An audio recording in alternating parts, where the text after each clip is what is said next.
All right, guys. I know it's been a while since I've done a video. Something came up, so I have to put work before fantasy, obviously. So I need to now do videos probably on the weekends. I know it's going to be very late, and with the Thursday night games coming out, it's going to be it's going to be a little difficult to call games now because some people have points. So I'll probably be picking it like it's a spread in a way. So it's going to be a little different from now on. So I'm just informing you guys. I know I made a message, I think, in the updates, and if I didn't, I apologize. I can't even remember at this point. But for right now, this segment is going to be the power rankings for November. I'm going to give my hot takes on a few teams, um, best case and worst case scenarios for teams, as well as just what do I think needs to happen in order for a certain amount of teams to climb back up into the rankings, or if I think that one of or a few of these teams might fall off. So don't miss it. Okay, so first and foremost, a lot of these rankings there was only one, two, three, four, five, only six of us this time, which is fine. I mean, at this point, I think we're all kind of settling in almost. I mean, nothing is set in stone, but only six people handed me in power rankings, and by all means, it's fine. Um, so we're gonna start with the number 12 spot. Now, as of right now, on paper, this team looks good, but mathematically, it's pretty much impossible for this team to make a run. That is Allen. So basically, what went wrong with this team is just a lot of patience. Now, yes, patience can be a good thing, but this is a point where it can be a really, really bad thing. When I'm looking back at his season, and at this point, you're just going to try to ruin somebody's playoff hopes. And I know there's two people you're looking at in your division right now to kind of just laugh in their face. So at least you kind of have, you're playing the dick role now. So, so what do I think honestly went wrong with this team? For first and foremost, Jamal Charles not being healthy and now had surgery. He didn't get any play from Jamal Charles at all. Um, Number two thing, Le'Veon Bell missing those couple of games. That's another thing. But when I look at it, and honestly, patience was number one. And number two was the injuries that happened very early for this team. Now, a lot of us forget he was a proud owner of Dante Moncrief and Amir Abdullah. I firmly believe that if he had both of those guys healthy, without a doubt in my mind, I actually think that this team, worst case scenario, would have two wins, maybe even three. I look back at the Harsh game in particular. Um, Harsh beat him with Julius Thomas not even playing. That was week four or week three, something like that. So that was one thing that happened. But on some positive notes, there are a lot of solid pieces on this team to spoil somebody's hopes. Let's go in. Let's get into it. First and foremost, the quarterback by matchup. I know sometimes it can be kind of a headache, but Kirk. I'll be honest with you guys. He has not looked that bad. I think he's definitely not a scrub anymore. I'm not going to put him in an elite category by any means, but he's been very impressive in his second year. Well, obviously he's been the quarterback for there, but I think his second year as the full season starter, he's looked pretty solid. And then you have Mariota, who started off really bad, and now he's putting up 20 to 30 point games. That's what you want out of a QB1. That's a lot of consistency there. Um, he also has two breakout candidates at the wide receiver position. Now that was a position that was very, very thin. And I'm going to talk about Michael Thomas, who, if this pace keeps up, this is going to be a guy that everybody's going to want next year in fantasy football. But Michael Thomas, as of right now, I mean, obviously Allen's not going to trade. There's kind of no point because he's mathematically eliminated. But Michael Thomas is a guy that's big, man. He's a tall target. He goes down the sidelines, and I like the emergence of him because now they can move Cooks everywhere. He doesn't have to play the outside where Snead was kind of always in the slot. I think it's better for Thomas and it's better for Brandon Cooks. moving forward. The second guy that I really like a lot, despite the dud performance against the Denver Broncos, is Tyrell Williams. This is a guy, he was the first claim of the season, and rightfully so. Look at his size, look at his stature.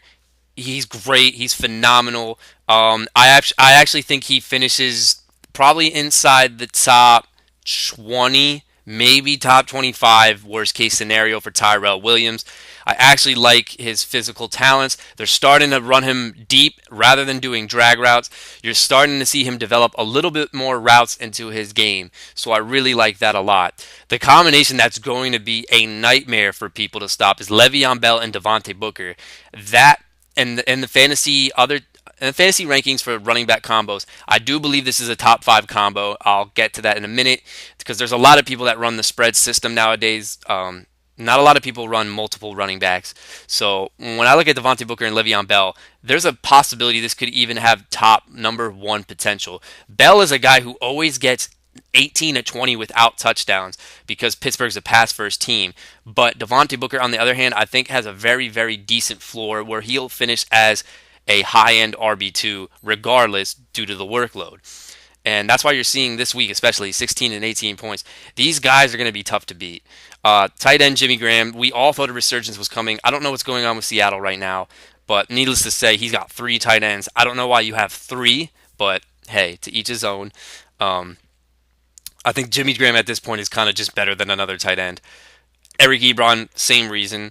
Again, and it doesn't help that you have Golden Tate because I think they both kind of cut into each other's production. Like, I don't think you're going to see Ebron drop 15 and Golden Tate drop like 11 because you also have Marvin Jones on the other side, and Anquan Bolden always goes over the middle as well. So, granted, that could happen, but I think it's like a 20% chance of that happening. And then you look at the bench. Jeremy Hill is very viable as a flex option when you have those other two running backs. Matt Jones, I would be a little concerned about because if he's not healthy and ready to go, they've already said they're content on giving Rob Kelly a bulk load of carries. And even though Matt Jones was out, you're not going to give Rob Kelly 20 plus touches. That just doesn't happen from a guy. If you're really concerned about Matt Jones, and you want him to be the featured back. I don't think that's going to happen. This Matt Jones's value to me is just slowly diminishing, and now we can officially say that he's just not startable. I think even when he does return. And Allen Hurns is kind of a flyer. This was a guy who was dropped, but you never know. The Jag offense, new coordinator. I don't know if it does much, but we will see. That's my take on Allen's team. It's very unfortunate. He waited too long. I give the guy a lot of credit for being patient with Golden Tate. I was really hoping he was dropping him after week 6 or week 5 when he still wasn't doing anything. I give you credit for the Michael Thomas patience, the Devontae Booker patience. I even tried to give you Quincy Enunwa when he was breaking out for Booker, and you didn't even bite. So, but that's the issue, man. You were still losing games. I know your patience was really good, but you weren't winning any games, and unfortunately, these guys didn't get the opportunity until you were mathematically eliminated. But Alan, I must say though, man, you had a lot of decent picks, so congratulations. So here we go. We are now talking about the number 11 team. And I must say one thing really quickly. I don't believe what I'm seeing right now. I'm actually very, very shocked. I'm shocked beyond belief. I think people are looking at the trend that is happening, and this is the reason why this team is at number 11. So the highest ranking out of the 6 people that this team got was a number 8 spot, and the lowest was a number 12 spot. And it is indeed our former champion. So Matt is actually placing at number 11. This is what is going on with this team right now. He started off winning 4 straight and has lost 4 straight. That would show you that obviously the stock is trending down. Let's get into it. I actually think that Cam Newton will be fine rest of the season. Your quarterback's position is fine. The elite duo in Brandon Marshall and AJ Green, they've been actually okay. I mean, they haven't been in sync that much all season, but needless to say, they are good together. My issue, though, coming forward is that AJ Green has a bye this week, and Marshall still has not had his bye. And when you have your running back injuries, that's a tough hole. Um, a prayer has been sent though, as Corey Coleman is coming back into the mix. I honestly don't know what to think of Corey Coleman going forward though, um, because you can't, everybody can't deny that Terrell Pryor has been a beast. But if Coleman was to do some damage, you would think that Pryor's value would kind of take a hit, just a tad bit, nothing drastically. But I'm actually more concerned. I think Coleman's a fine talent. I actually just don't like it because now they're going with Cody Kessler. And from a Browns organizational standpoint, that's the right move to make. From a fantasy perspective, you want Josh McCown in there. I mean, there's no doubt about it. But this team's not winning any games. They're going to look to see what they have in Cody Kessler, see if they can develop him as a starter going forward. They have nothing to lose at this point. Make this kid throw any impossible route that he can. And if he can't do it, then you kind of just move on next year. Um, so that's my take on that. Frank Gore. You know, this was a guy, the only way you were taking Frank Gore in the draft was for two reasons. Your first reason was you thought, oh, this guy's been around for so long and he fell to me in this whatever round. Or the second reason was you were going zero RB and he was the only starting running back available. And I think reason one was the reason that Matt actually took Frank Gore. He's actually not been that terrible. Recently, he's put up low end number two numbers. He's not that. He's been scoring touchdowns, so you might pull the touchdown dependent card.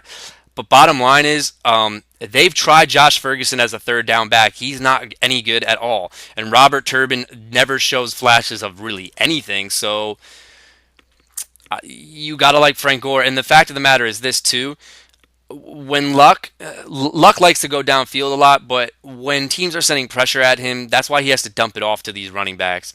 So honestly, I think Frank Gore is like a low end number two. He wasn't that bad of a pick. Um, but the running back situation took a big hit with Eddie Lacy getting injured for the season and Tevin Coleman. Because Coleman, I think, was on a huge run. I actually believe that him and Devonta Freeman both are like, on an average week, I think they're low end RB2s. And I actually think that the Coleman injury is definitely hurting this team, especially during this stretch, which is going to hurt even more. Um, so that's my take there. Let me see if I want to mention anything else. As of right now, Chris Thompson is a good third down back, but now if Matt Jones does come back into the mix, the only good news about Thompson is that he has his third down role. I just don't see the snaps being there for him unless this team's getting blown out because now you have three running backs they have to consider. Obviously, we're taking shots in the dark with Jermaine Kearse and Torrey Smith for this week. Smith's value actually gets a little bit better with Colin Kaepernick. So, but again, Torrey Smith is going to be a boom or bust wide receiver. I'm going to call him a 4 because I don't like the guy, but I mean, logically, you could call him boom or bust wide receiver 3. And then we go on to Jermaine Kearse. So, Seattle, this week, I would say that Seattle gets their shit together because I can't see them being this fucking awful, man. But the thing with Kearse is, he's this I think is a temporary role because eventually you're going to see Lockett get healthy and he's going to eventually overtake Jermaine Kearse. So I don't see Kearse being a long-term fixture for this roster. And then there's Kyle Rudolph who's kind of taking a hit, but that's because Minnesota hasn't been winning games recently. So we'll see what happens there. But my take, you've got a hard schedule coming up as well. But I think the buys when you didn't have AJ Green and Brandon Marshall, you're going to need some prayers being answered. And you know what? Anything can happen. But I know you get Allen twice, and then you got Coffee and Max. So and nothing is set in stone, and it's not impossible for you to come back into this. You do have 4 wins, so you do have that going for you. We got to see what happens, though, man. So I wish you the best of luck. But I think the public has spoken, and that's probably the reason why they put you at number 11 for the rankings. Okay, so now we are officially at the number 10 spot in the power rankings. So let me give a quick take, and then I'll explain who it is. So this team, public has spoken, the highest ranking they received was a number 7 ranking, and the lowest ranking they received was a number 12 ranking. This team, started off with a lot of big injuries, and it seemed to keep piling up. Um, and right now they're still, they're fighting through some bye weeks as well. But ladies and gentlemen, it is the vintage one, vintage harsh. Let me get into it right now. So only one game out of his own division, but technically it's kind of like two if you kind of think of it in a way. But I'll just explain that a little bit later. Vintage Harsh's team actually has, if I'm looking at the roster right now, he has 3 championship MVPs on the roster. But the biggest concern, though, is that everything else there is no consistency from other than these 3 guys. And that's why, you know, things haven't been going their way. So let's talk about 2 of the MVPs. The problem with the 2 MVPs is that they play the same position. And yes, unfortunately, it is the quarterback position. And I'm talking about Matt Ryan and Derek Carr. Look, I mean, to be quite honest with this quarterback ranking, now people are going to go out and say that, oh, Derek Carr has been the most impressive quarterback thus far. I get that and I understand that. To be quite honest with you, I'm actually way more impressed with Matt Ryan by far. I mean, if you ask me, we knew that Derek Carr had a cake schedule in the first half, so I'm not. I love Derek Carr. Don't get me wrong, but I'm not yet ready to put him on that pedestal of elite quarterbacks. But Matt Ryan, I actually thought the Falcons would suck. I didn't think the Raiders would suck. But what Matt Ryan is doing right now, man, I've never liked Matt Ryan, but I will say this, man. He's looking fabulous. I think that's the guy who's amazing. Now Harsh unfortunately tried to unload one of these guys, but nobody is biting. It's just the quarterback position is very, very, very hard to sell because people would rather just stream and take their 20 points rather than those explosions that these guys can get with 35, just because skill position players are so much more valuable and they're harder to find. That's the reasoning for that. But, I mean, you play by matchup, I guess, with these 2 guys. We'll talk about the wide receiver position, which is why this has taken the biggest, I'll say it again, the biggest hit from this team. So Macklin is no longer on the roster. He was dealt. Devontae Adams, I don't know if this is going to continue moving forward, but as long as Randall Cobb cannot stay on the field, there's going to be opportunities for targets. That's what I mean. I actually think that he'll still play his outside role very well. Demaryius Thomas, that's another guy. Look, Denver's a conservative team. They don't need to air it out all the time. Okay? So that's what happens there. Jarvis Landry hasn't been what he was last year, and it's because of 2 reasons. One, film, but he's good. He runs his own routes over the middle of the field, and return yards has been taken off of his game. But needless to say, Landry is going to be a low floor wide receiver too, because the touchdown upside is not there. And then at flex, there are a whole bunch of guys. Travis Benjamin is dealing with an injury. Kendall Wright. So he's reunited with his buddy. There's just a lot to figure out at the flexes and seeing what's going to happen there. But the other MVP we got to talk about and should have been taken as the number 1 running back, David Johnson. I don't understand why anybody was off the hype early on, but the guy's the real deal. And he's the one who's going to carry this team if they're going to reach the playoffs. He's the man, like by far. Like this guy's awesome. I love David Johnson.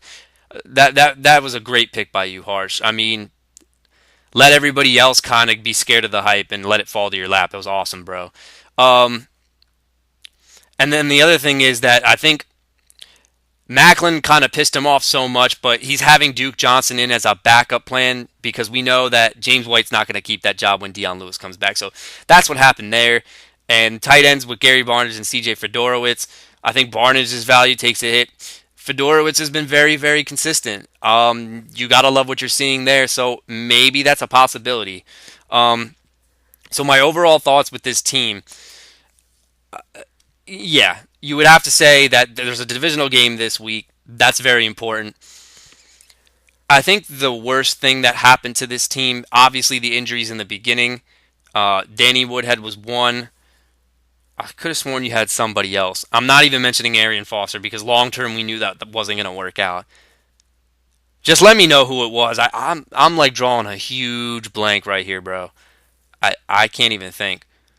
But what I'm talking about with this roster, man, the one thing is that other than the quarterback and the running back position, I think everything else is very low floor, which is why you haven't seen explosive games from Harsh, but you've seen some 100 to like 120 point games. So that's my take. All right. This is one of, if not the biggest surprise coming in at number 9. Believe it or not, and I'll say it one more time. Believe it or not, this team has gone for the first time on a winning streak. He got his first win and is now on a winning streak. And yes, it's a slim chance. There might be a little bit of glimmer of hope, but honestly, he's only playing for a divisional title because wild card, I'd say he's probably mathematically eliminated. That is Mr. Paul. So why is he at number 9 with 2 wins and not number 11? I'll see what the public thought about that. So when I think of Paul's team, there were just so many trades. Now, the one thing that Paul and Allen differ in was patience. Paul does not have patience at all, where Allen does, but if you look at it, Paul only has on his team right now, I'm going to go down the list. 1, technically 2, but this guy was traded and he got him back. Technically 3, but this guy was traded and got him back. Technically 4, but this guy was traded and got him. No, wait, no. He didn't have him. I'm sorry, Paul. 4 or 5, I believe. Okay, so 4. I think we're at 4. Yes, 4 players from his drafted team, and like I said before, 2 of them were traded and got him back. Paul likes to chase the sell high guys because he believes that they're going to continue. There's nothing wrong with that. Oh, I forgot. You actually no, you did. Fuck. I'm so, dude. I don't remember how many trades you made, so I'm like getting so confused. My bad. Anyway, let me go.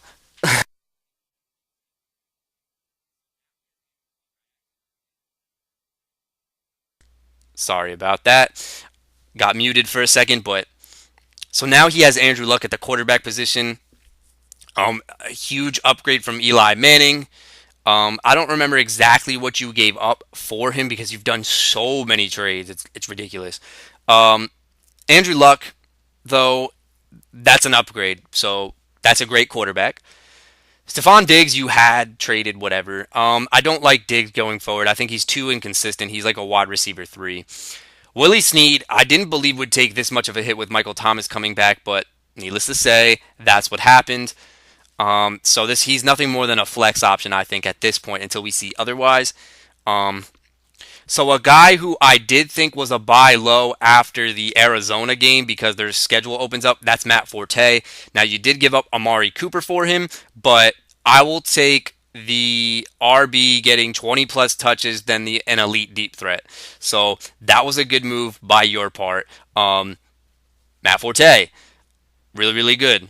And the schedule opens up for the New York Jets. He's going to be a volume guy. He's a workhorse guy. And yes, they are now starting to run him at the goal line.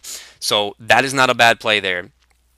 The other running back that you have rostered right now is Latavius Murray and LeGarrette Blount. Now, when I think of both of those guys, the obvious answer comes touchdown dependent. I don't like them that much. The only thing with Latavius Murray is that you liked him because he kept scoring touchdowns when he was healthy. He finally didn't. There's just not enough volume to put Latavius Murray in an RB2 category.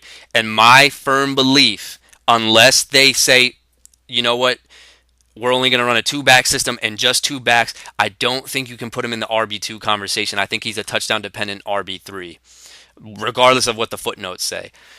Colby Fleener, that's where you downgraded because I think you had Gronk in the beginning and then you had somebody else. But regardless, Colby Fleener does suck, but it's a tight end position. If you're going to sacrifice one thing at your team, it's going to be a tight end. So not bad there. Here's where things got a little dicey. So you had made a move. You got rid of Macklin and Derrick Henry, which is of no use to you because you can't handcuff at this point, and Michael Crabtree. That was a good move. Now, Paul, I defended you guys 100%. Now, honestly, we know. Well, excuse me. I think you lost the deal because I think that Crabtree's a little bit more consistent than the guys that you got from it, Darren Sproles and Jonathan Stewart. Now, here's what I have to say about both of those guys. Jonathan Stewart in the system that you're running, he's hit or miss RB2, touchdown dependent RB2. The difference between Jonathan Stewart and Latavius Murray is the volume. So if Stewart scores, you're going to get teens to the 20s. If he doesn't, you might look at 8 to 10 at best. Bottom line, regardless of 40 points in the last two games that he played, which is phenomenal. Darren Sproles, Paul's rolling the dice on him being the starter. Now, I had drafted Darren Sproles, and I liked him for catches. I did not think he was going to be a starting back, however. We'll have to see moving forward. I mean, the projections shot up for him at 13.68. But if he's the starter and he's getting catches and return yardage duties, you have him as a flex. I think he's a really high-end flex, so not bad there. Alshon Jeffrey is a guy I want to talk about. My thing with Alshon Jeffrey is Jay Cutler's back. That's a plus. He scored against the Minnesota Vikings. Please, somebody answer to me how Alshon Jeffrey, Jordan Howard, and Jay Cutler went off against one of the best defenses in the league. Because I'm still speechless. It's the reason why I lost the game. But Alshon Jeffrey, here we go. I'm not the biggest Alshon Jeffrey enthusiast. But needless to say, he's getting healthy off of the bye. He might be a really good buy low candidate, and even for your team, he could be a guy as a bounce back candidate with Jay Cutler. By the way, Paul, if you're listening to this right now, you need to answer me this question because I woke up at around like 5:30 or whatever it was. How were you able to get Paul Perkins before the waivers hit? What the fuck did you do, bro? Like, I don't get why is these waivers, man, they don't make any freaking sense with the timing. I don't get it. How'd you do it? Let me know via text. But that's a stasher type of guy. You never know if his volume will increase. But Paul, I know you're a Giants fan, but you got to admit Ben McAdoo's play calling is freaking atrocious. So I don't even know. Because of Ben McAdoo, I can't trust Paul Perkins. But hey, anything could happen. One guy that I do kind of like on your bench is Tyreek Hill.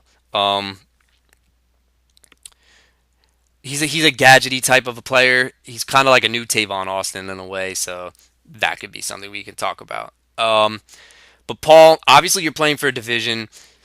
You have 4 divisional games left in what somebody calls the easiest fucking division. But anyway, you have 4 games left. You play Allen, and I actually do believe that is not as easy of a matchup as you think. Record does show it. Just watch out. That's all I'm going to say. But you have a divisional matchup that you have to play for this week. I don't think a lot of people think Paul is out. I don't think he's totally out of it. There are some decent trending up pieces. And then when I look at the roster right now, there's more trending up pieces than there is trending down. That's all I'm going to throw out there. But Paul, surprisingly, at number 9. Okay, so the next person that is on this list, again, back to back to back to, oh, excuse me, back to back to back. These 3 people were all in the same division. This next guy had the lowest scoring total was lowest ranking total, excuse me, was a 10, and the highest was an 8, and that's where he ranks at number 8. Number 7 was his highest. Excuse me, sorry about that. That is Lewis Todd. Now, Lewis has 4 wins, 4 losses. He is 500. Somebody almost put him at 12, but then looked at the record and said there might be some hope. Um, so let me just get into what's going on with this team. So my first half recap with this roster was that there was a lot of thinking to do, and I think there still is a lot of thinking to do with this roster. But I want to start with the first positive, and actually maybe we might even have two positives here, and it's guys that he spent high draft picks on. The first being Aaron Rodgers. This has now been 2 weeks in a row. He's looked pretty nice. I actually think the reason why they're looking so nice is because they don't have a running back right now, which means that the defense doesn't know what to expect, and the play calling is kind of weird, especially with Ty Montgomery coming back. Ty Montgomery might be just what the Packers need to get back on track, just because you don't know what the heck he's going to do. He's just a weird player. Um, but regardless, Aaron Rodgers has looked like the guy you were hoping for, so we'll see with that. Des Bryant, that's another one. He's coming off of injury. He had a big game with Dak, not Romo.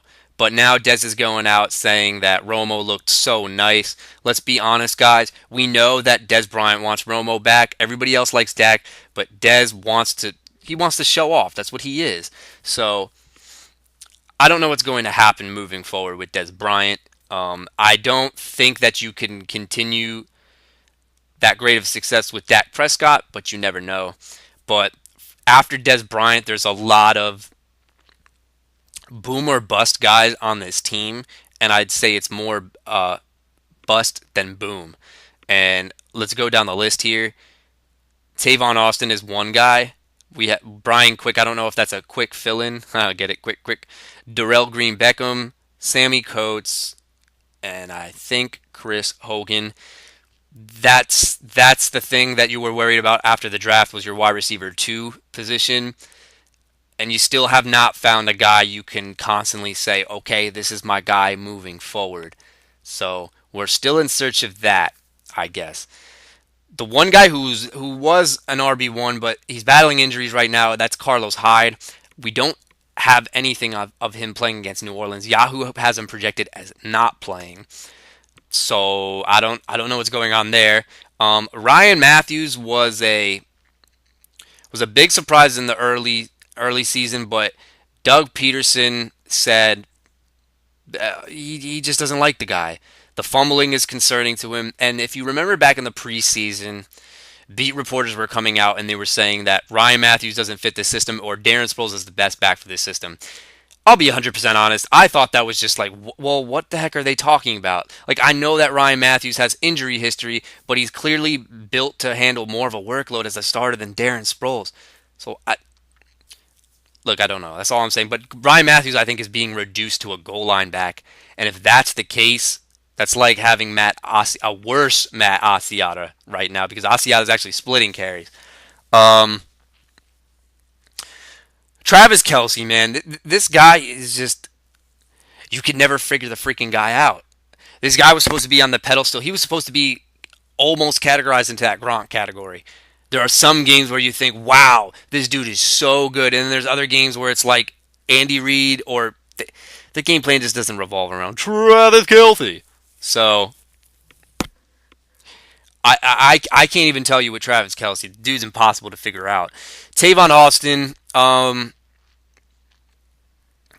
you know, I'm going to repeat myself again. If you drafted him, you just have to hope that you play him just because there's potential there, but he's hard to figure out. You don't want to miss him on the week where something happens.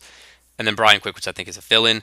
I also forgot about Jerick McKinnon, but now it's official that this is going to be like a 50-50 split, especially with him coming off of an ankle injury. One guy that cost me a playoff victory last year that's on your bench is J.J. Nelson. Look, man, I think they're giving up on Michael Floyd. I think they said we've had it with the injuries, we've had it with the drops. You're gonna find somewhere else to be next season. J.J. Nelson, I think, is now going to be the new Michael Floyd as that big time deep threat. They have a bye coming up too. This is very scary. I do think after the bye, Arizona passing attack gets their shit figured out when you have Larry Fitzgerald, J.J. Nelson, and I think John Brown. So and Sammy Coates has been battling drops and a finger something weird. Rivers, I think, is insurance. I don't know if he's insurance or you just don't want somebody to have him. I wonder who that could be. But yeah, I mean, I guess you're just saying like I can't drop Phillip Rivers just in case Aaron Rodgers goes back to the early season Aaron Rodgers. So the thing with Lewis is that he has a divisional matchup coming up. But when you look at this roster, I think when it's healthy, there are like three guys that he can confidently say he can rely on, and then everything else is kind of a risky roll of the dice, and that's why he is at number 8.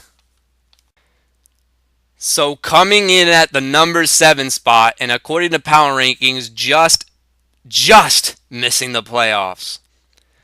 Let's talk about this next guy. So early season, there was a lot of doubters, and a lot of stuff was not going in their favor. Something has to give. We don't know what that something is, but it's Rob Coffey. Let's talk about Rob Coffey. Now, 3 wins. 3 wins. He had a big time victory last week. Huge victory. He's made a lot of wheeling and dealing, though, which is why this team has changed just a little bit. Let me talk to you guys about this team really quickly, and can it make a playoff push? So I'm going to go into it right now. You have Tom. Tom's on a bye this week, though, but after, I think Anton Smith, whatever. It's going to be a close matchup this week, though. So you got Tom Terrific on a bye, Rob Gronkowski on a bye, and Julian Edelman. Now, when he made that deal, Edelman has not been Edelman, but Gronk's been amazing, and Brady has been amazing, so he was 2 for 3 in that deal. And I believe he got Amari Cooper back. So, as I'm going down this list, I think Brady's good. Dak is filling in for him this week. Amari Cooper. Now, the schedule tightens up a little bit, but they haven't had their bye yet either, so something would tell me that if Rob Coffey needs a win and he needs it immediately, Amari Cooper might be dealt for that bye week if he really needs that win. Also, John Brown, I keep forgetting. John Brown and Tyler Lockett have been kind of disappointments.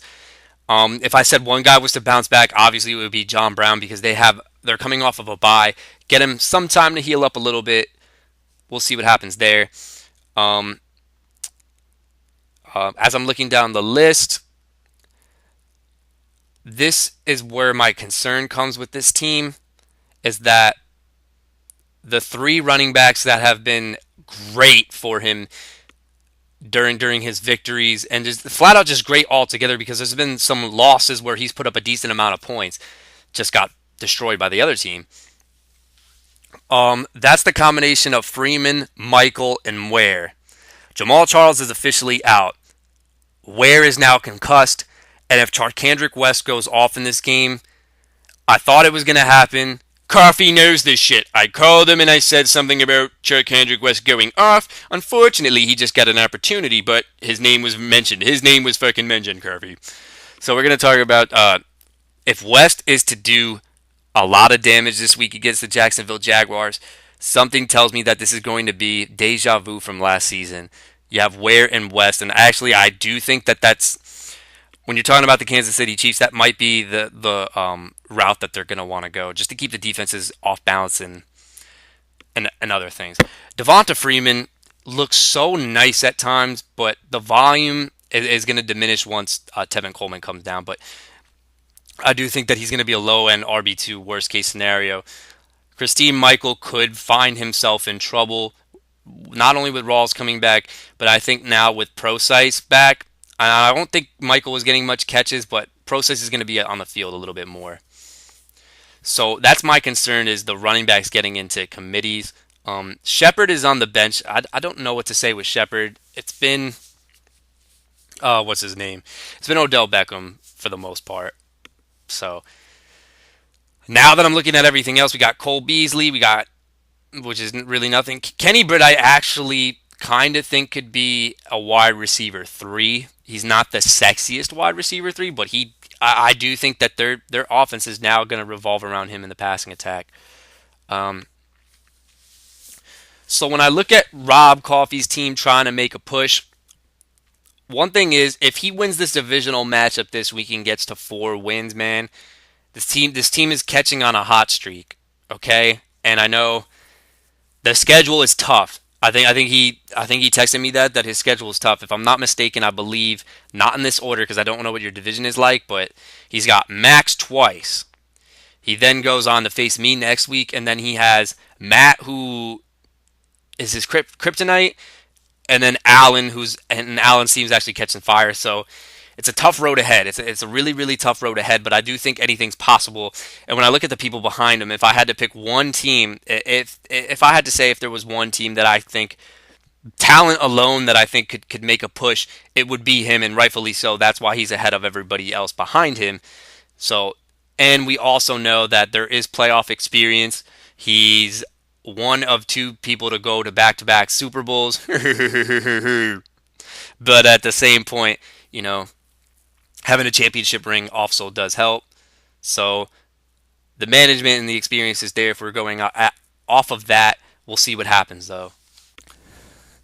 Okay, we are officially at the number 6 spot, which means we are now going on to what the public believes is going to be the 6 playoff teams moving forward. Let's get into it. So this next team coming in at number 6, well, this team in particular right now, to me, is very, very mysterious. What do I mean by mysterious? That's my word of the day. It's fucking mysterious. All right, so I'm gonna say why do I think this team is mysterious? Well, my overall thoughts on this team when I look at it, right? It's who is that guy? Who is that guy that's going to be and say I'm gonna carry your team to a championship? But when I look at this team, man, I just think everything around, and it's not a bad thing by any means, but I just think it's all floor, floor, floor, floor, floor. I do think that there's more floor than there is upside with this team. And that's Brian Bunny. So, Brian's highest ranking total he received was a 4, and his lowest was a 6. So, he is at the number 6 spot. Let me get into this team. Now, the reason why I said it's mysterious again, we're still trying to figure out who that guy is. Who is it going to be? Because when I look at it, there's some solid volume and floor options. Blake Bortles is the quarterback. He's being benched this week by Sam Bradford. So I gotta see what happens there. But when I go down the receiver situation, you're gonna see why I mean that. Like, who is it gonna be? Emmanuel Sanders, Allen Robinson, Rashard Matthews, Will Fuller, Jamison Crowder. Okay, so out of that group of the bunch, in the beginning of the season, we would say, oh, Allen Robinson, this guy's going to carry him. Well, A-Rob's been more of a flex option of late. I don't know if he can get back to that form yet. You can't bench the guy by any means. I mean, that's ridiculous. You spent that high of a pick on him, and he's still a vocal point of their offense. It's just him and Bortles just are not on the same page at all. Sanders was the guy I did think that was going to eventually thrive over Demaryius Thomas, but the fact of the matter is this, they're splitting targets, so therefore I think Sanders' upside is a little bit limited. Now, he will be projected very high with Demaryius Thomas just because you know that the game-breaking ability that both of them have. But I do think that their offense is not going to commit to one guy only, which to me I think puts Sanders in a low end 2, maybe even a wide receiver 3 status moving forward. I had a bold prediction thinking that he was going to flirt with wide receiver 2 to wide receiver 1 numbers, but that's to be seen. Will Fuller is hurt.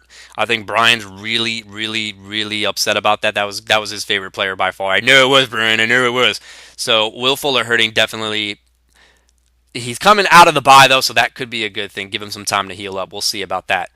But the guy that I think everybody, there's not one person, even Brian included, none of you could admit this flory success with Jamison Crowder. Like, what? The dude's just been so consistent by every mean. But that's what I'm talking about though, is that his floor has been so good, but he's not getting help from anybody else. Like Sanders has been kind of a hit or miss guy. Like if he's not doing anything, it's like 8 to 9, and at tops it's like 17 maybe. That's what I'm saying. I think the upside with these guys are only in the teens. I don't think you have breakout potential. Now Fuller has shown flashes, but with his health in question, that's why I'm leaning towards that direction. But the biggest fuck you to everybody in the face, the biggest fuck you to everybody in the face is Theo Riddick. Johnny came out. I think we all knew, but Johnny publicly came out and said that Theo Riddick was the stupidest pick in the draft. Well, it looks like we are all wrong.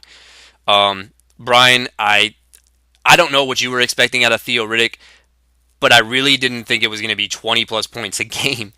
Um, let's talk about him. I do think that he's a boomer bust RB2, and if the volume is there and everybody is hurt, well, then you're looking at a boomer bust RB1. Theo Riddick is a different breed of a running back and something we haven't witnessed in a while, and that's a strictly third down back getting volume and getting 20 points per game. We have never seen this out of just a guy who plays on third downs. Now, I think the closest guy you can think of was Reggie Bush in Miami, but we knew that Bush was drafted highly as a first round pick, so that kind of doesn't classify it as that. But now Theo Riddick, man, that's I don't know, man. That's really good. I don't think anybody expected that. Obviously, with Abdullah going out, the carries have gone up. Washington's not healthy. Zach Zenner sucks, and Justin Forsett's probably going to get cut. The double tight ends, Jordan Reed and Delaney Walker. It's going to be interesting to see if Brian is to try to deal one of these guys. I know there's a lot of people hurting at tight end right now, and the fact that you have Reed and Walker, logically it would make sense to deal. But Brian's not a guy who's going to offer them for the like. You know what I'm saying? Like Brian's not going to get like a bye week fill in for one of these guys. If he was to get the most value, obviously it'd be out of Reed. But I don't know what Brian's looking for from Jordan Reed. So the tight end position I think is fine. Reed's health is the only thing that's kind of in question. The other running backs, Rawls being hurt, you don't know when he's coming back yet. Jennings to me is a touchdown dependent. As of right now, he's a touchdown dependent RB2. But if Paul Perkins is to steal some touches, he then goes back to a running back 3 status. Terrence West, the volume is the reason why he's been pretty decent, but we'll have to see what Baltimore's going to do. Talafiero came back. Now we've heard reports all off season that Kenneth Dixon is going to be eased into the offense. I don't know. I think my gut feeling tells me, and if I'm wrong on it, again, you can post in the chat, keep hating on my Terrence West pickup. But my gut feeling is that this is going to be some weird type of committee. The one thing you will have going for Terrence West, though, is the goal line touches. I don't know if it's Talafiero. I don't know if it's Dixon going to be mixing in. I do see use checks sometimes in third downs, too, which is weird because I thought, why do you have Buck Allen still rostered? But I do think with the volume West was putting up, I would say close to RB1 numbers. So if that continues, then hey, there you go. I think running back situation is fine. So my overall thought. Okay. Hold on, I forgot because he's also mentioning about Denver's defense. So right now they have surpassed Minnesota as the number one defense. Um, this is just a really good defense. The Aqib Talib injury might be something to deal with when they're against a team that has two good receivers like the Oakland Raiders, but we'll see. Um, so my overall thoughts with this team, when I look at it, yes, I do believe that this is a team that can push playoffs. He has 5 wins right now. Now, winning a division title is going to be tough because of the best fucking division. But at the same time, we'll have to see where it goes from here. But I think 5 wins will probably right now be serviceable. I think worst case scenario when we're talking about the best division right now, I think if I'm looking at it correctly, because I don't know the matchups. I didn't look that far ahead, but I think the best division might wind up with something like this. This is what I think they all think is going to happen. You could have one of them being at top with like 8 wins, and then everybody else at like 7. So, and when you look at everybody else behind, and their point totals are really good too. There's nobody with a fluky point total. Wait, there may be some. No, I'm just kidding. But at the same time, when I look at it, my thing is this is a decent floor team, but Brian might be looking at his team and say, who's this guy going to be to carry my team to a championship? There's a nice floor in here, and with the injury bug, he went one for one. So we'll see what happens. But at the number 6 spot is Brian. Okay, so landing in at the number 5 spot is someone from the best division. So when we're talking about this team, again, this team has changed like week in and week out. So I gotta look around and see what's going on with this team. So here we go. That is David Sutton. Now he is currently second place, I think, in the division and has a divisional matchup right now. He has definitely traded for a win this week. So what that tells me right now, because I think he's the only one who's undefeated in that division, he's playing for a division title. I don't think this kid is looking at a wild card spot. The fact that he's trading for this week and wanted to win so bad, he's going for a division title. That's without being said. Let me get into it.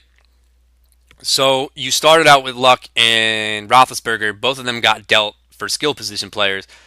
Now you have Matt Stafford. Now I drafted Matt Stafford. I think the volume is always going to be for Matt Stafford, but I do believe that he's kind of a boomer bust QB1. I think Stafford at home is great. Stafford at home is great. Stafford on the road, that's where those shaky games come into play. But he's a serviceable starter. The wide receiver position, I think, is what has changed the most. So we're going to go right down the list. Moncrief, Matthews, Michael Crabtree, Ty Montgomery, and that might be changed. Quincy Enunwa, DeAndre Hopkins. All right. So again, when I talked about Brian's team, like, who's the championship guy to carry this team? Well, Moncrief had upside, but we haven't seen it due to injury. Now, Moncrief is just what this Colts offense does need, though, man, because it now gives T.Y. Hilton free to do whatever he wants in the slot because, there's going to be some extra coverage on Moncrief. But he's an outside weapon that Luck desperately needs right now. Um, so, so do I think Moncrief has championship upside? I wouldn't go that far, but I'll do think that he finishes as like a wide receiver too, like very consistent wide receiver too. I can kind of see from the 2 games that we've seen him do good. I would say he's kind of on a Michael Crabtree pace. Jordan Matthews. This is the guy I don't have any faith in at all, and I know you don't have any faith in him that much. I think he's a flex, honestly, to be honest. Speaking of a guy that can carry a championship at the running back position, that's LaShawn McCoy. We've seen it before. He needs to get healthy though. That's first and foremost. I don't. Buffalo hasn't had their bye yet either, so in a matchup against Seattle, it's not the most ideal matchup, but we don't know. Isaiah Crowell is a touchdown dependent RB2. I actually do think now Crowell's value I think goes up with Cody Kessler, not Josh McCown. Tight end, it looks to me like you're another one who kind of sacrifices the tight end position with Jason Witten. Jason Witten, is not an ideal tight end that you want to start, but then you have Lance Kendricks on the bench. So Lance Kendricks, I thought you were going to start him actually this week. I don't know if you're still considering that, but we'll see what happens with Jason Witten. So the guy that caused a lot of controversy in the trade, not a lot of people like that much. That's Michael Crabtree because the fact that you got him from Paul. But look, the trade was your classic sell high and buy low. So Michael Crabtree, I think rest of season, you're probably going to get similar production. He's this year's Eric Decker, just a little bit better though. But a guy that's the wild card for this team is Ty Montgomery. When I talk about Ty Montgomery, if Ty Montgomery is to get running back eligibility, I think that's so good for this team. Now, Yahoo was in a debate whether they should do it or not, and the fact they're going off of official NFL rules saying that if he's not listed as a running back on their depth chart, we're not going to put him in. But the fact of the matter is, he might start at running back. So because he's not listed, something tells me if Ty Montgomery gets a lot of carries this week, I think Yahoo might cave in a little bit, just a little bit. Quincy Enunwa is a wild card. He had 2 good games last week, but as a Jet fan, look, I love Quincy Enunwa. I don't think the targets are going to be consistently there. It was a fluky touchdown against the Ravens. He kind of just outran everybody. and but he looked good against the Browns. But I don't know if it's a guy you can consistently rely on. Hopkins is a guy you really need to step up though, and it's not even him. Obviously, it's Brock, but we don't know what that. And Doug Martin coming back, that could be, if you're going into the playoffs and you have a healthy McCoy and a healthy Doug Martin with a decent amount of like if Flory type of receivers, this is not a bad team being set up for the playoffs at all. It's definitely a playoff team that goes without saying. He's obviously playing for a division, and if he is to win this week and say Andre was to lose this week, he's now in first place in that division. So there's a lot of interesting pieces on this team. A lot of them, there's a lot of upside with a few of them. Some of them just haven't been themselves. We'll see what happens moving forward, but yes, without a doubt, this is a playoff team. All right, so here we go. Coming in at the number four, that's right, the number four spot is a team that, after a few trades were made, I went out and said that this team somehow has found a lot of championship potential running with them. There are a lot of nice pieces on this team. That's Johnny's team. Um, he's catching. He's on a hot streak as well. I know he was nervous when he looked at the schedule when he saw Rob Coffey and myself. Now last week, I think he knows that he kind of got away with one a little bit. But hey, a win is a win, no matter what. Take it how you can get it. Let me go into it. All right, so when I'm looking at the list, you got just a lot of nice pieces on this roster. The one thing that isn't so nice, the quarterback position, we don't know what's going on there. Andy Dalton, Russell Wilson, Tannehill. You're even benching Russell Wilson this week against the Buffalo Bills, so that shows me no confidence in Russell Wilson moving forward. And I think Andy Dalton might be the starter the rest of the year, believe it or not. But that's not a bad thing. Mike Evans. Mike Evans is the number one wide receiver in fantasy football. Don't get me wrong. I loved Mike Evans coming into this year. Hold on, I got some music in the background that just kind of popped up. So I'm gonna let that pass by. Hold on a minute. I know this is weird. I don't know why music just popped up, but anyway, um, Mike Evans, number one wide receiver in fantasy football. 17 targets on Thursday night, man. Wow, that's a championship potential player. Kelvin Benjamin, I would like to think has that, but I do think that he's hit or miss wide receiver too. Championship potential as well with Ezekiel Elliott. I'm not going to go in depth with it. There's no need to. Mark Ingram, that no. No, no, no, no, no, no, no, no. I don't think that has any value, especially if there's now a committee. There's no value at all with that. Tyler Eifert is your tight end, and Austin Hooper streamed for the week. That's a check for you. Look, I still don't like Randall Cobb. I don't care what you say. I don't like him. It's your call, though. You're probably going to roll with him, but he needs to get healthy first and foremost. So, Mike Wallace, well, Steve Smith, we've just received word that he's coming back. This could actually, a lot of people think this is bad for Mike Wallace. I don't know. I don't know what to think about that, though, because now he might see single coverage. They're not going to bracket him because Smith will just work underneath all game. So, we'll see what happens there. Lamar Miller is just an RB2. We haven't seen RB1 production except for 1 week against the Colts, but other than that, he's been an RB2. So, my final thoughts on Jay's team. He has a top five wide receiver. He has a top five running back. Um, and then everything else I think fits into place just fine. Kelvin Benjamin is a boomer bust wide receiver 2 in his wide receiver 2 spot. Okay, Cobb as a flex, I won't hate on that much, but he has to be healthy, first of all. Mike Wallace as a flex, not bad. And obviously, I think Miller would take over Ingram's spot. So, and Tyler Eifert is a decent tight end due to touchdowns. There are a lot of scary, scary pieces on this team. This is a team that can definitely make a championship push. I'm a little superstitious. You know how I roll.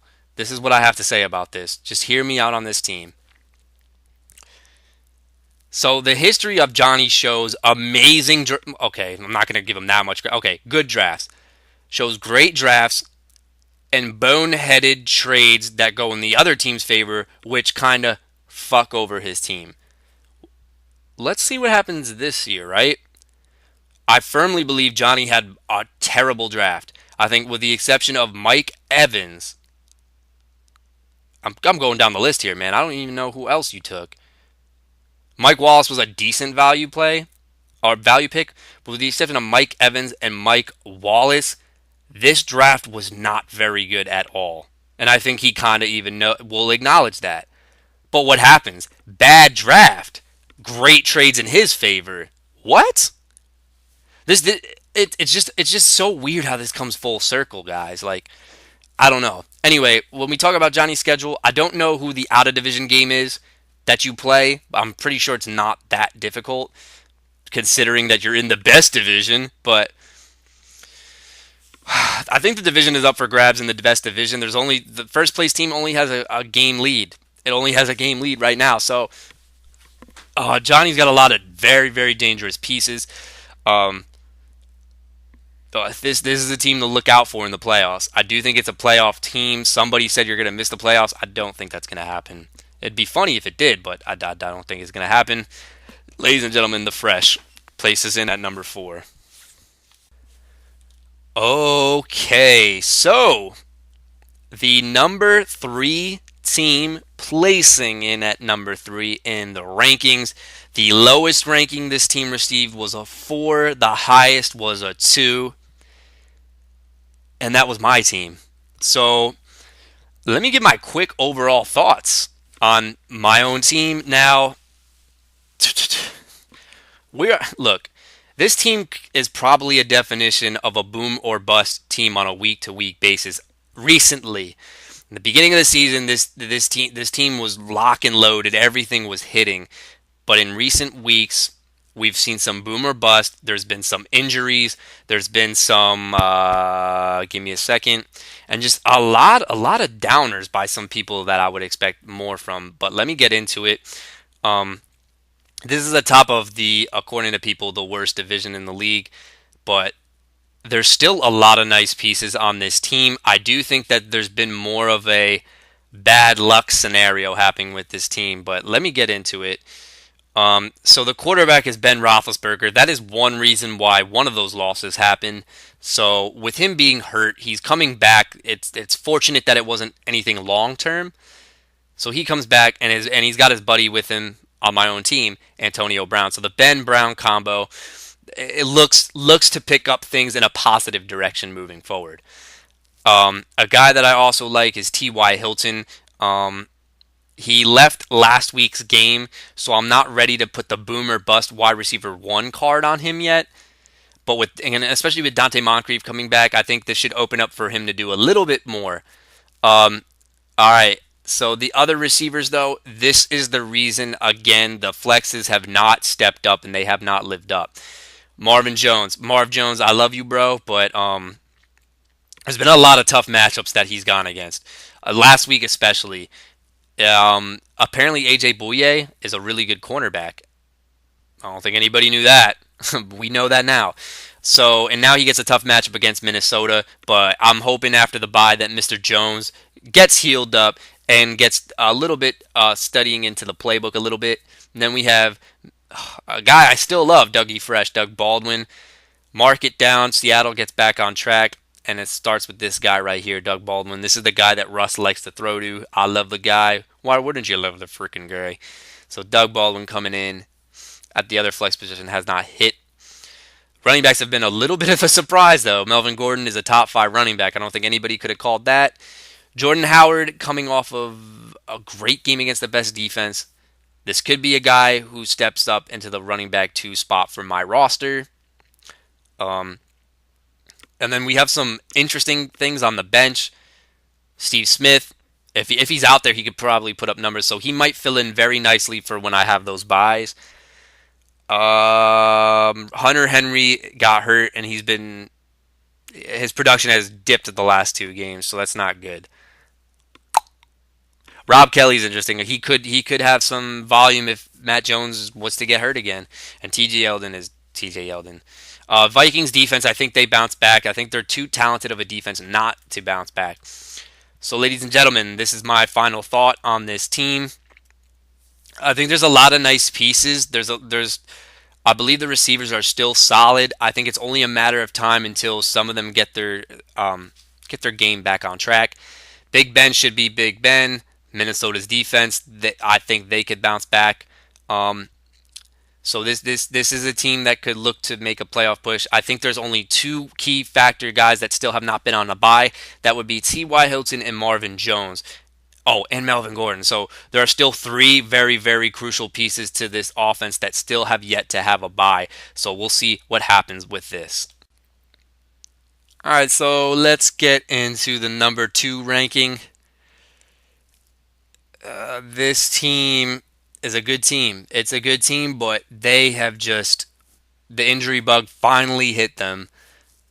Unfortunately, the Dre finishes at number two. Breeze, Breeze is good. Jones, Jones is solid, absolute beast. Brandon Cooks, I think he's more hit or miss, but he's solid. There's nothing to worry about there. DeMarco Murray, a beast as well. So from those four guys alone, they have potential to go off still, and I think that's what's good about this team. But if you look at the bottom here, this is where things get a little dicey. Derrick Henry, Andre has already conceded his running back two position for the rest of the year, unless a waiver wire pickup happens, or a trade that could also be. But Derrick Henry and DeMarco Murray, they're going to be splitting carries for this team, which means that their upside, the running back upside position for this team is not that good. Because even if Murray was to get like 33 points, I highly doubt that Derrick Henry was to get like three or something else. Olsen at tight end is very reliable, so that's it. But the flexes, Humphreys and Macklin, you got to pray that Macklin comes back to last season at least, man. Humphreys did score this week, and I'll give him some credit there, but he's not a guy I have any faith in. I don't know what's going on at that flex spot. Um, so that's just my quick overall take with this team. The way I look at it is this: this is another team that I think I can categorize as boom or bust. I think the people that ranked in at 2 and 3, I think they have a lot of good pieces. That goes without saying, and they can boom for big explosive games.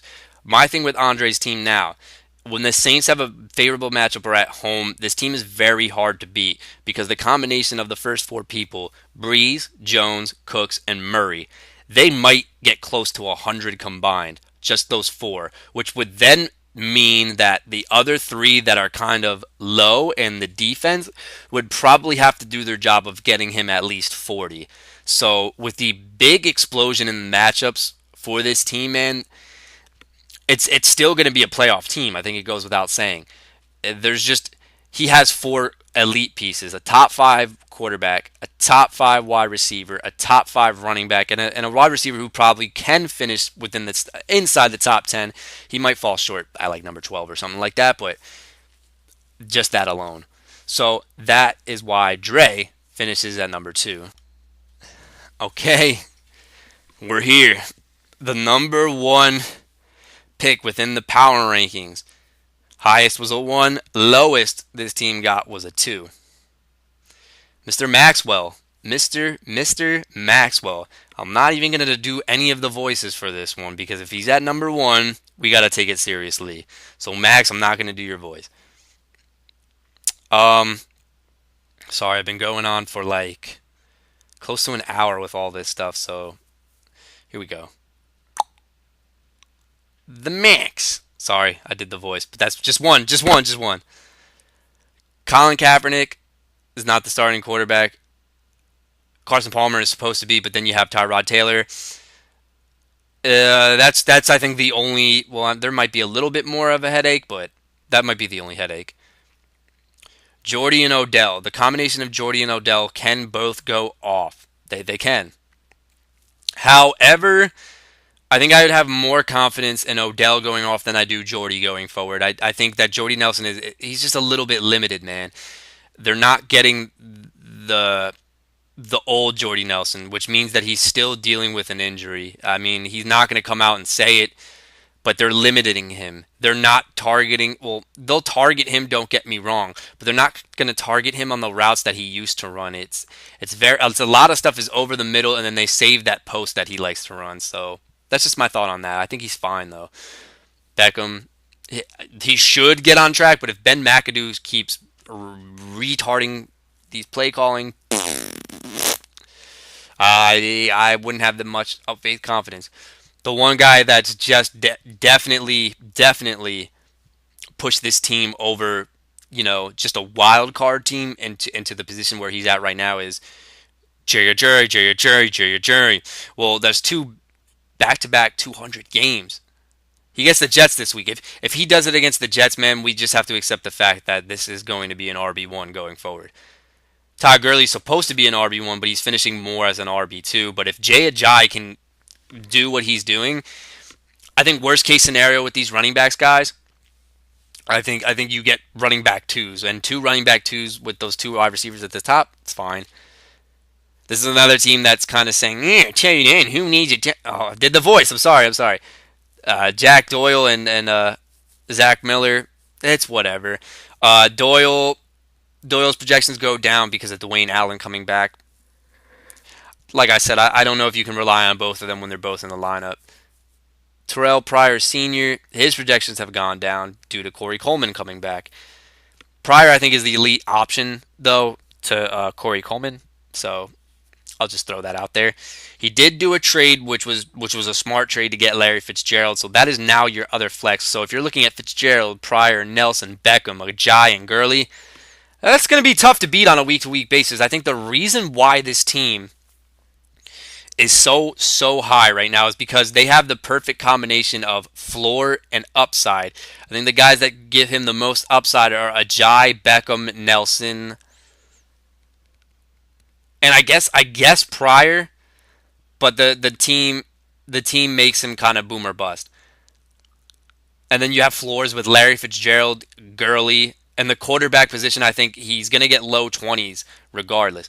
There's a perfect combination of upside and floor with this team. A lot of people have even said that, you know what, this guy looks like a team that's probably going to win it all right off the bat. Well, here's my scenario with Max. I do think that if I had to lock somebody in at winning a division, he's the only one I can lock in right now because he's the only one with a 2-game lead, and his division has not been that promising. Where if you look at mine, I mean, you can't say that yet because there are teams they're close. They all have the same record, two of them do, and then everybody else is kind of neck and neck. And then the best fucking division will, I mean, flip a coin. Any of those guys can take it. So my final thoughts. Max, when he did that three-way deal, I honestly thought that he was getting the worst deal out of all of them that traded in that deal. I really didn't like any of the pieces he was getting, but then he unloaded a lot of that depth for Larry Fitzgerald, which is fine. This is a team that could be very dangerous going forward, and who knows what's going to happen. That's the end.